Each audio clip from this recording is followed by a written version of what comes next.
ये समाचार हमारे लिए इतना भी बुरा नहीं है। आज नहीं तो कल ये होना ही था। हमारा युद्ध त्रिदेवों के साथ है और वो महादेव भी त्रिदेव का ही एक अंग है। सावधान तारकासुर, वे महादेव है। तीनों लोकों में, दशों दिशाओं में सर्वशक्तिशाली। उन्हें कम आंकने की गलती मत करना। रक्षा कीजिए, रक्षा कीजिए, असुरराज हमारी रक्षा कीजिए, हमारी रक्षा कीजिए, हमें महादेव से बचाइए, असुरराज हमें बचाइए। ये महादेव के प्रकोप से भाग कर आए हैं। दीति, आप असुर माता है ना, तो समझाइए अपने पुत्र को। समझने की आवश्यकता मुझे नहीं, आपको है गुरु शुक्राचार्य। समझाइए इन्हें असुर माता। गुरु होने का कर्तव्य निभाएं, अपने शिष्य का मनोबल बढ़ाएं, ना कि महादेव महादेव करके उसका साहस तोड़ें। तारकासुर, मैं भी मानती हूँ कि महादेव। मानता तो मैं भी हूं असुर माता, परंतु अब तक होता क्या आया है? सदैव देवताओं ने असुरों के साथ छल किया है, परंतु अब ऐसा नहीं होगा। मेरी योजना के अनुसार देवताओं के साथ शिव भी शव बन जाएगा। फिर आप ही बताइएगा मुझे दैत्य गुरु, और आप भी बताइएगा असुर माता कि सर्वशक्तिशाली कौन है? शक्ति के बिना वो शिव या शक्ति के साथ ये तारकासुर?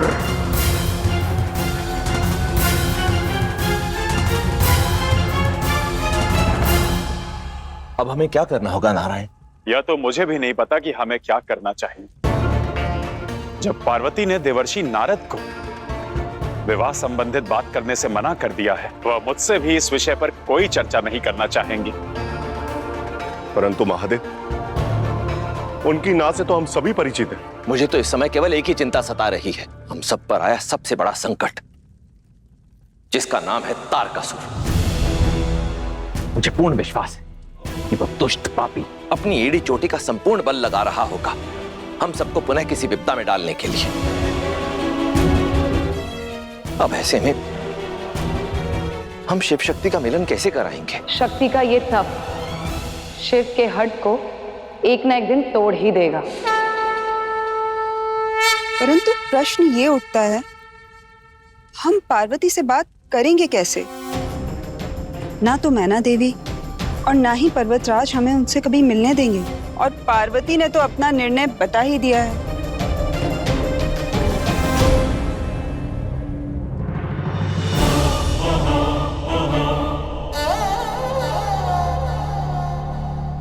सब कहते हैं कि आप सबके मन की बात समझ लेते। मेरे मन की बात आपके मन तक क्यों नहीं पहुंच पाती? क्यों आप मेरे हृदय के प्रेम को पढ़ नहीं पाते? मैं उस कैलाश में आपकी अर्धांगिनी, आपकी दुल्हन बनकर जाना चाहती थी, परंतु नियति का खेल देखिए। आज यहां खड़ी हूं,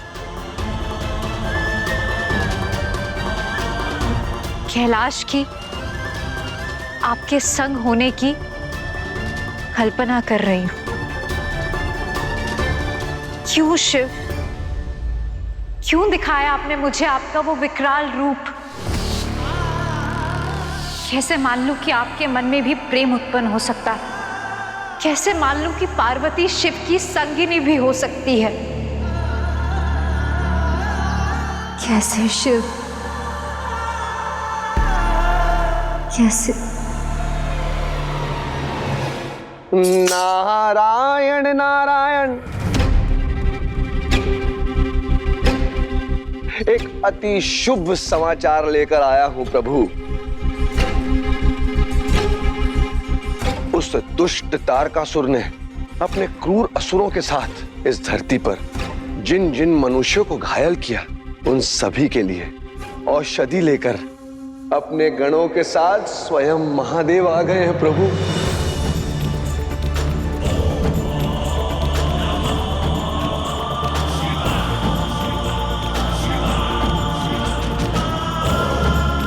महादेव का यह निर्णय सूचक है इस बात का कि महादेव कितने वर्षों से अपने कर्तव्यों से मुंह मोड़े हुए थे और इस बात की ग्लानि है उन्हें।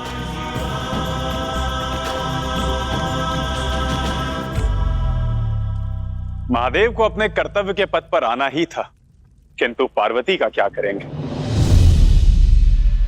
उन्होंने महादेव का रौद्र रूप तो देख लिया, किंतु अब उन्हें उनका कोमल हृदय भी देखना होगा।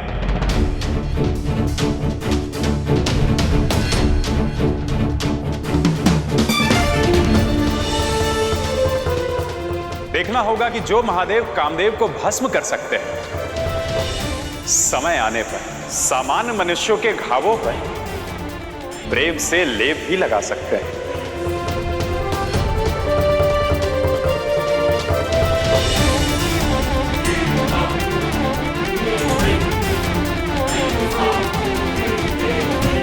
किंतु पार्वती को शिव का ये रूप दिखाएगा कौन? हम में से कौन करेगा उनसे बात? कोई है जो अवश्य करेगा।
मैं नहीं जानती कि तुम क्या चाहते हो, परंतु तुम एक बात जान लो, मैं पर्वतराज हिमवान की पुत्री हूं, पार्वती हूं मैं, और पार्वती सदैव जीतती है।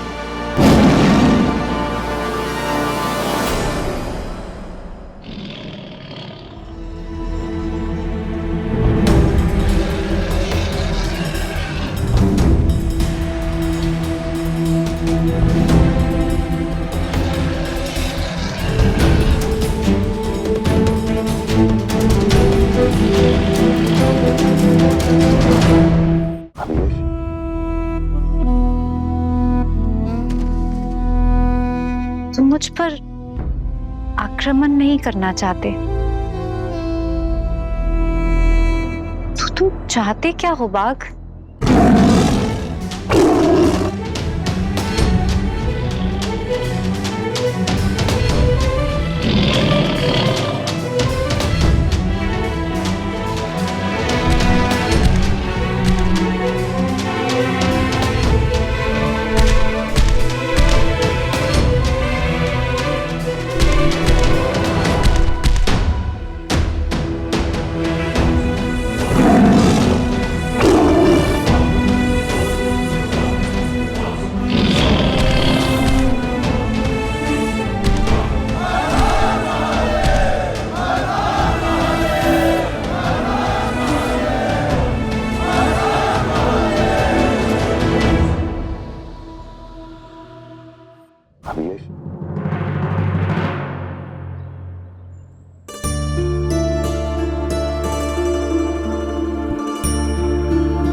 हम सभी किसी ना किसी लक्ष्य के पीछे भागते हैं, लक्ष्य विहीन जीवन जीते हैं। उनका जीवन शव बच जाता है और आनंद भूल जाते हैं यात्रा का। मेघों से बरसा जल, उसका लक्ष्य होता है कि वो समुद्र तक पहुंच जाए। पर्वतों से रिश्ता है, चट्टानों से टकराता है, भूमि को सींचता है और प्यासों की प्यास बुझाते हुए एक लंबी यात्रा तय कर समुद्र में जाकर मिलता है, तब जाकर पूजनीय होता है। ठीक उसी प्रकार जीवन में लक्ष्य साधो, परंतु यात्रा का आनंद अवश्य लो।